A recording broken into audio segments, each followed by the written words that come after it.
Go on with it, go on with it. Blessings all for my life, man.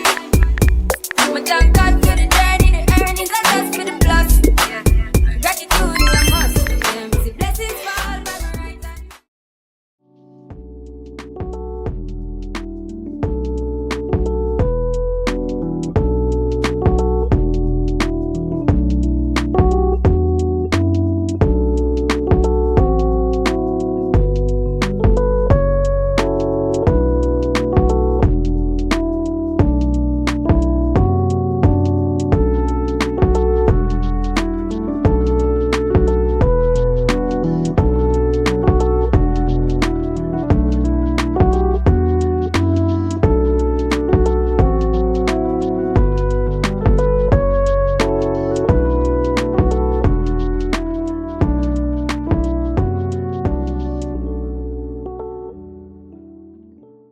Hi guys, thank you for coming back if you're here again, and welcome to my channel. If it is your first time, it's your favorite mystic, TheSirenSayz, and this is my commentary channel where I speak about movie, TV, and soon to come books, everything that I like, dislike, and the good, the bad, the ugly, and everything all throughout and in between those frames of media.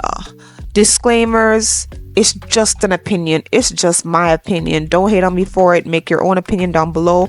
And if you hate me after watching this, just dislike and leave. No need to be too rude. As well, I'll say I don't blame the actors. I don't.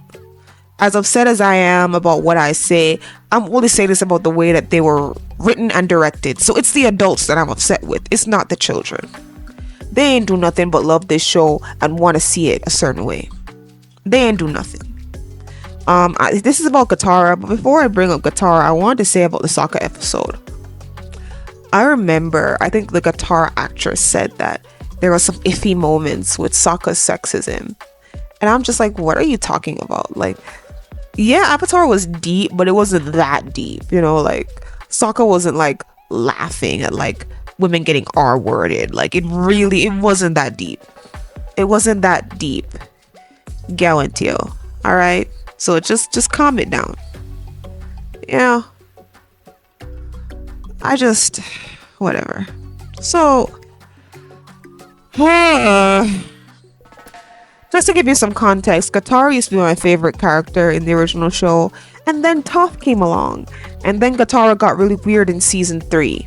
And I was just like, yeah, nah, Toph is the best girl in the show. But I love Katara, though. I'm not on the bandwagon of like, Katara sucks and Aang deserves better. And yes, people have actually said that's so weird to me. She should be with Zuko. And yes, I consider people who ship Zutara to be Katara haters, because in what world? But anyways, this is not Katara. Just to put it simply, I don't really plan for this video to be long. It's obvious. Aang was more of a Katara than Katara. Yeah. What do I mean by that? Katara is supposed to be the one giving us the speeches. Katara is supposed to be the one dragging everybody along when they lose hope. Katara is not only the motherly person of the group, she's also the backbone. So I'm kind of trying to figure out why they removed all of that and made her lifeless. I remember I saw a comment somewhere where, and I think this encapsulates the way they destroyed her character completely. And the decimation of her character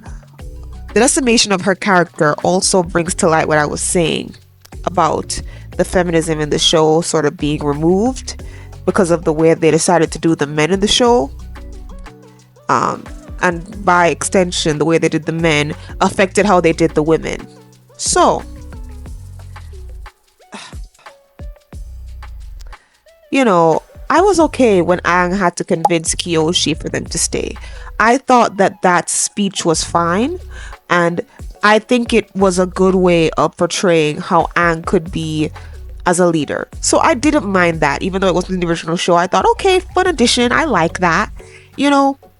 But from what I was saying, what the comment I saw, somebody said Katara in the cartoon. I will never ever turn my back on people who need me.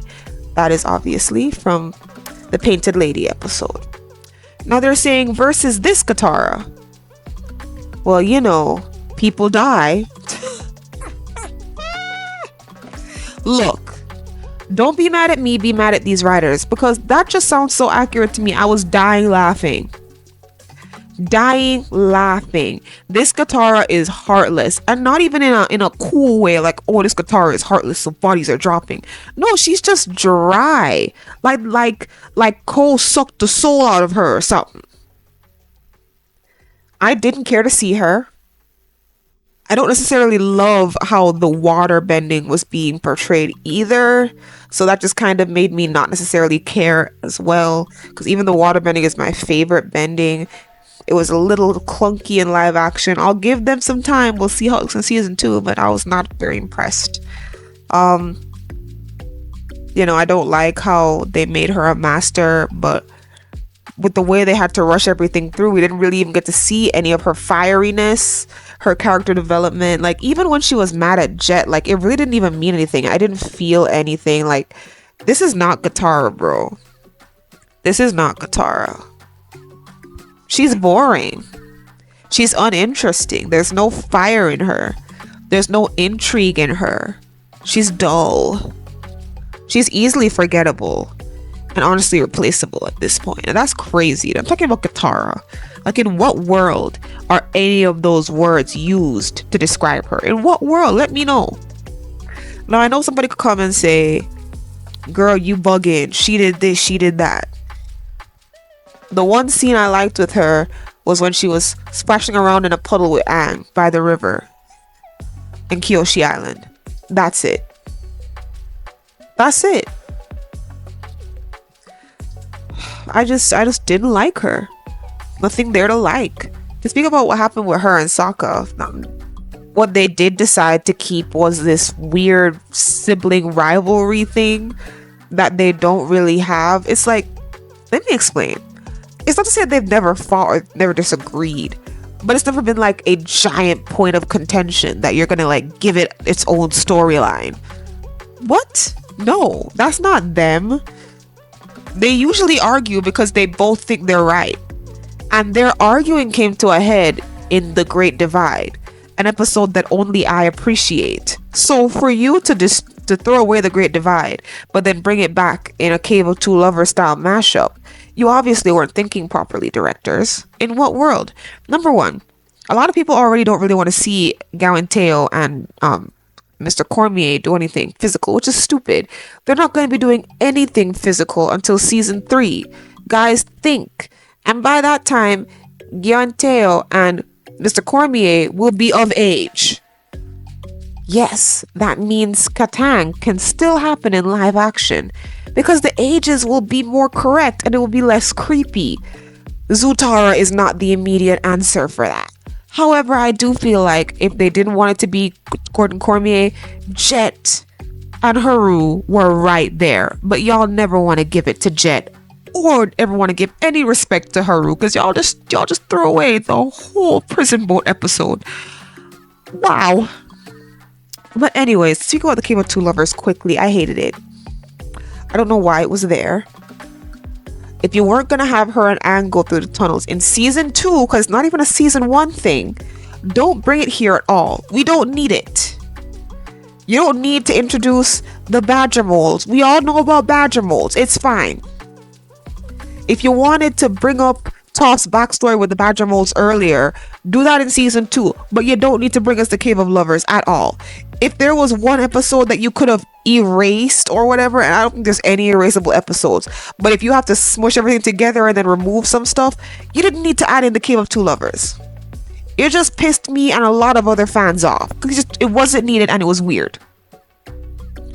Wasn't needed and it was weird. Alright. You wanna know what Katara and Sokka used to fight about in the original? How Sokka was dirty and Katara was clean. Literally sexist arguments. But because you removed Sokka's sexism, you had to make them fight about the fact that Sokka likes to act like he's the dad. What? The original Sokka and Katara were grateful for whatever parental role they both picked up in their lives. Katara would joke around with Sokka about being the leader, but she appreciated it. And Sokka in season 3 would even tell Toph, hey, you know, I really appreciate that Katara picked up the mantle of being the mom. I don't even remember what my mom looks like anymore. All I see is Katara. I'm paraphrasing, he didn't exactly say it like that, but you know. So their arguments were never about that, because even though they're young, they had enough emotional intelligence to understand that they needed each other to be that in each other's lives, especially now that they're going away from Gran. They need to be that for each other sometimes. So they would never sit there and argue about it. Like, obviously, if Sokka is telling Katara, don't do that, why would you do that, or don't go here, or I'm listening to you, it's not because he thinks she's stupid. It's because he thinks that she might be wrong, which is another thing. And he doesn't want to like have her walk into a trap listening to her whims every here and there and thither. You know what I mean? And also, if they had any type of friendship, Katara would have known what the dad said about Sokka. And so she would have known that hitting him with the "you're trying to be like dad" thing would have been an extra low blow. It doesn't make any sense. It's not cute and it doesn't make any sense. I know I brought this up in the last video you're going to see about this, but I feel like, just to move on, they also removed her connection with Aang. And it's not a romantic connection at first. At first, it is a connection of her understanding him. They bond through loss. They grow this beautiful friendship. I don't see it. Aang literally stole Katara's personality and dipped. That's the only thing that happened. They had a harmonic conversion of personalities and dipped out. Okay? So I just really need them to do better with her. Season 2 is a lot. Like I have gone on the record saying that in season 2, when Toph comes, because I know they're not gonna play with us by not introducing Toph. When Toph comes along, I don't want to see the original show arguments from them. You know how Toph and Katara like butted heads? Parts of the reason that they butted heads is because they were intrinsically different as people. Katara is prim, proper, clean, more girly, whatever. She's slightly stereotypical, and I say slightly because obviously she's not very stereotypical, but she has some very feminine features that Toph does not have as yet, or that Toph, some of which Toph grows to have later on, but they butt heads on that, right? Katara, no matter how small, is used to a normal nuclear family situation. Toph, even though she has nuclear family, is not used to familial interaction, warmth, people depending on her depending on people in that way, because she's always felt like she had to look out for herself. So I don't really want to see her arguing with Katara in season 2, or Katara arguing with her, because it's not gonna fit. Because this person that you have made is not Katara. It's not. So because this is not Katara, I don't expect to see her arguing with Toph, because they're practically the same person at this point. That's a lie. Toph is better. But you're making her this slightly less emotional girly. I'm saying slightly to be nice. This emotionless girly. I don't really expect her to fight with Toph, because she got a lot in common with her. Not everything, but quite a lot. So yeah, that's what I gotta say about that. When it came to Jet, I felt nothing. They erased Haru, so there's nothing to feel there.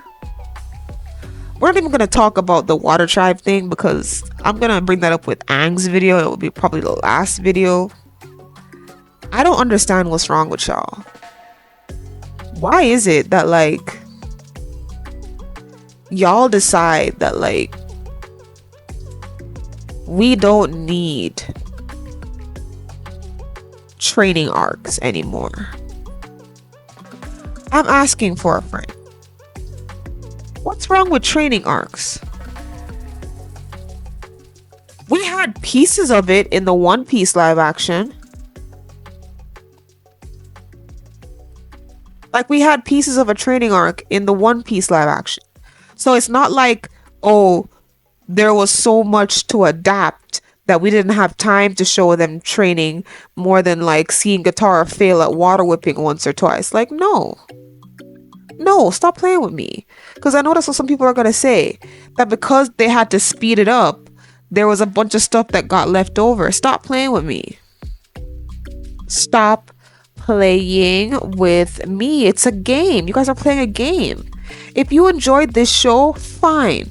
I wish that I could enjoy this show like this. But I can't. Avatar is not a Hallmark movie. Avatar is not a Saturday morning cartoon anymore. This is a live action that they likened akin to Game of Thrones. And even though I don't like how Game of Thrones ended, what I understand from that is that they wanted to make it gritty and serious. Which means that the idea of having this show not just lose a bunch of storylines because they had to swish stuff together, but also lose characterization is crazy. That's crazy to me. I really wished that they would have done better. And you know what? This is one of the reasons why I never made a One Piece video, because I really enjoyed the One Piece. But I felt like if I didn't see the original anime, then I wouldn't understand some of the criticism that people were putting up. And I have seen that people who have watched the original do like the live action. So it's not like it's like completely whatever. But I know that even people that watch the One Piece live action can say that the One Piece live action is definitely better than the Avatar live action. I've been trying to be nice. I've been trying to shut my mouth. I've been trying, guys. I'm not trying to be mean. This is Avatar. This is my favorite cartoon of all time. There's no other animated thing that I've ever watched that has ever compared to it. Trademark. Copyright infringement. So I had high hopes. There was no lower your expectations. I lowered them as low as I could go. And my low expectations were, I doubt it would be better than the original. And that's still a high bar. For the show not to be as good as the original is still a high bar. I'll admit that. That means I still expected it to be pretty good. I said, okay, they got all these actors. All these actors look really good. A lot of the boys know how to fight because they've been in tournaments. I'm hype. I saw the ads. All the boys act like the characters. I'm hype. Oh, Kyo and Teo acts just like Katara. I'm hype. But then you watch the show and the tones, tone down, tone up, tone sideways. And then only Zuko gets turned up to perfection. As if the show is about him. Low-key it is. You know, low-key the show is about Aang and Zuko. If we're being honest. It's Aang's story and it's Zuko's story. But I feel like they should have done better. Done better by her. Done better by all the girls. I don't understand what they did with Azula. I've said that. I don't get why they tried to make her insecure already. We knew she was insecure. Nobody is that perfect. People could tell that she probably has some insecurity in her the minute they saw her. But we didn't get to see it. Why are you showing us that? We don't need to see it. We don't need that kind of characterization from her like this soon. We were fine with the gradual descent into madness. We don't need to immediately see that her armor can be chipped. She needs to be this unstoppable force that we are scared of. Whenever you hear the Azula theme play, you need to be scared. I'm not scared of this Azula. I feel like if somebody tells her the right sonnet, it's up and it's stuck. I want the women to be done correctly. And I'm very sure that they understand that, especially in season 2. That's where most of the women will be introduced and kept there. You better know what you're doing. Because if you mess up top,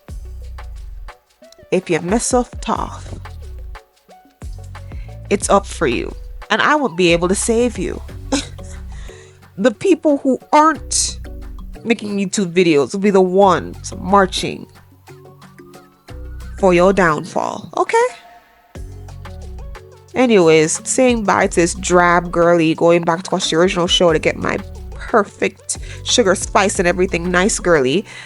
This is not my Katara. Hashtag not my Katara. Hashtag do better. Hashtag directors allow the children to actually act like themselves so I can get the show that I want. You somehow managed to find all the people who act and look the way they're supposed to act and look, and then you told them not to act like themselves. Why did you do that? Why did you do that? Okay, that's what I thought. Anyways, thank you guys so much for watching, and you have a great rest of your day. Goodbye. Susu.